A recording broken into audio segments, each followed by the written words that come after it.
Mr. Marston, I've been hearing about your plans. Have you, Miss McFarland?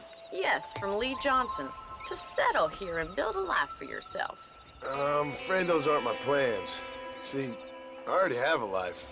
Well, I had one, and I'm trying to reclaim it. Or maybe what you could say is I had two, and I'm trying to end one of them so the other can survive. You do so love to talk in riddles, Mr. Marston. Do you do that, I wonder, as a substitute for having anything interesting to say? Probably, Miss McFarland. Oh, call me Bonnie, you fool. Call me Bonnie.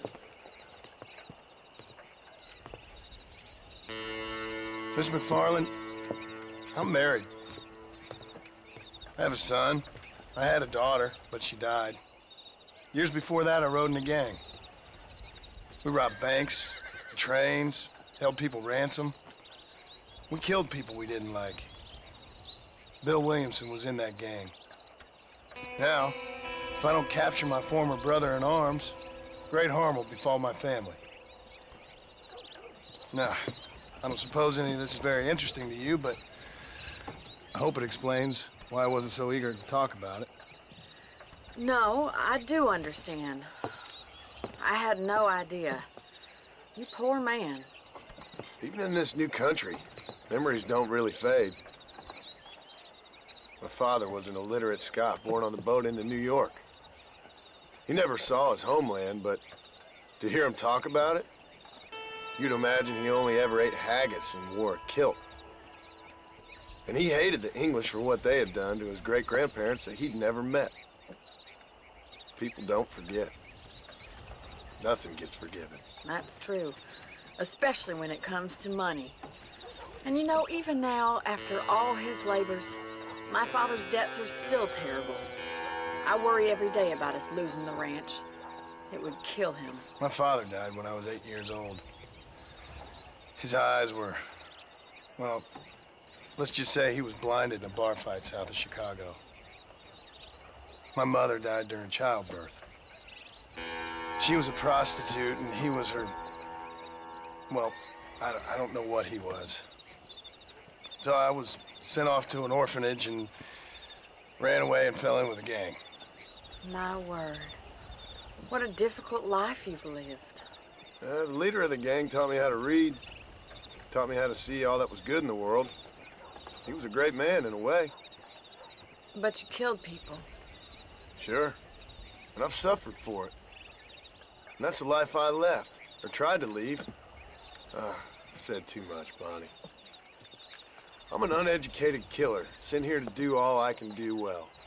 Kill a man in cold blood so that another man may do his part to cut crime in an area, and a rich man can be elected governor on the back of these promises. Civilization is a truly beautiful thing, Mr. Marston. Listen, can you help me? Well, I can try. What do you need, money? No, nothing so complicated. I need an extra hand to take out the herd to pasture. Sure. Point me in the right direction.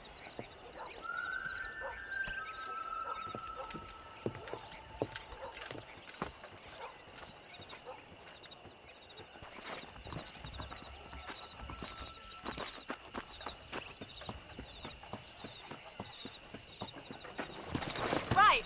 Are you ready to learn how to herd some cows?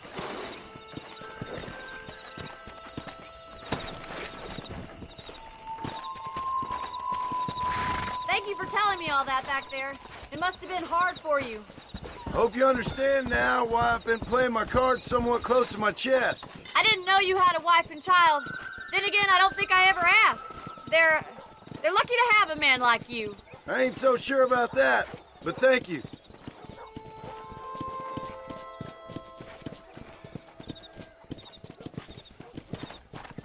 How are you, Miss McFarland? Come on, boy.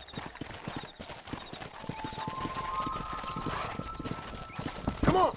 Whoa there.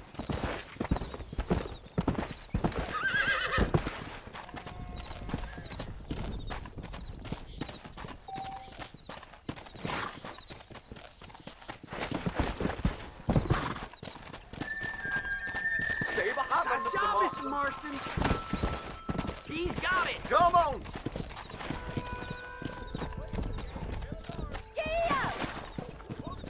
Hello there. Here he Ain't comes. that hard, is it? Muy bien, senor. Come on, you dumb heifer. Bien hecho. This way! We need to take them out to the pasture!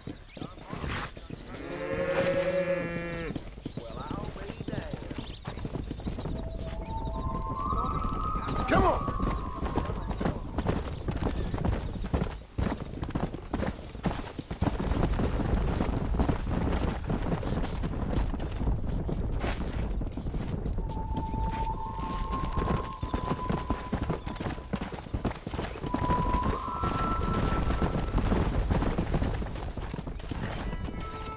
Let's go!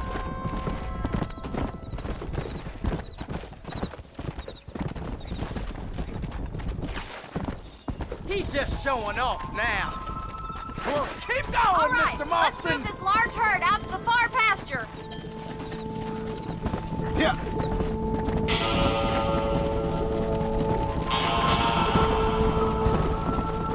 Keep sweeping behind them. That way they'll stay together. You're doing great, Come Mr. on. Marston. Stay with him. Come on, Keep that let's herd go! together Let's now. go! Watch for the runner. Come on! Bonnie's gonna love this. Keep him tight now.